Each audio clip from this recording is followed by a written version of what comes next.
Thank you, Mr. Chairman.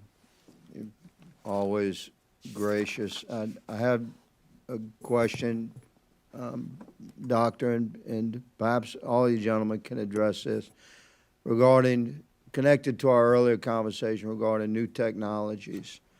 How is the Navy addressing and leveraging and entering the realm of new technologies that include AI and 3D printing for repair, construction?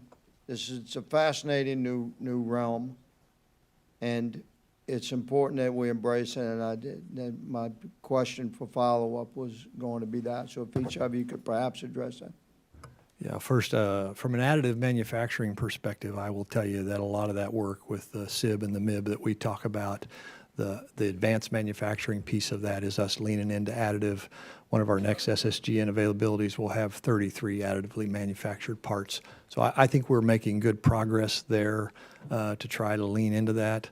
To your point about artificial intelligence, I think we are setting on a sea change in how we do a lot of things, and I think that capability has, it has the potential to change our approach in a lot of different ways, and we've been having discussions about how we lean into that better to ensure that we're moving at pace on what AI can mean for us, not just in business systems, but also in our shipyards and in our production arenas.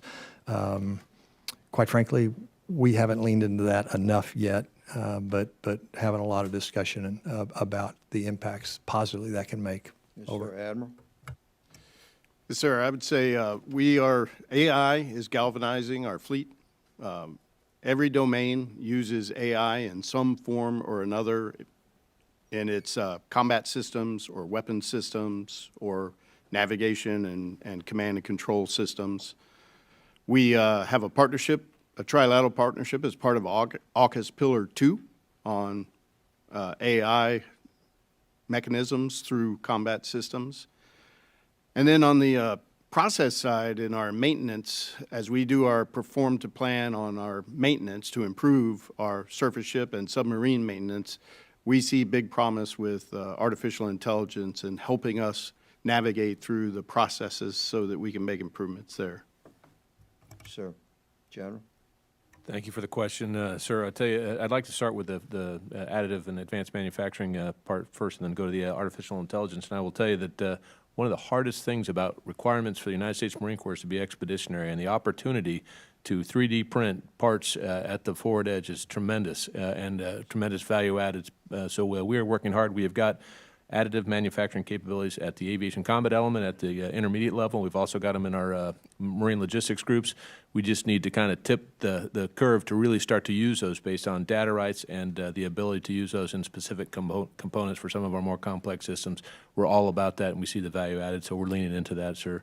Shifting to artificial intelligence, I'll simply say that it is becoming ubiquitous in terms of its impact to business process internal to the Marine Corps. We're working hard to clean that up, but probably more important is warfighting and decision-making. And one third place I will mention is our modeling and simulation and wargaming. We've got a new Neller Center stood up in Quantico.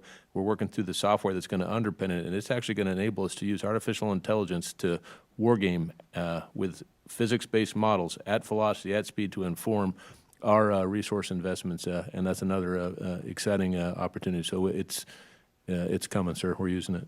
Thank you, gentlemen, for that answer. Thank you, Mr. Chairman, for the additional question. I yield.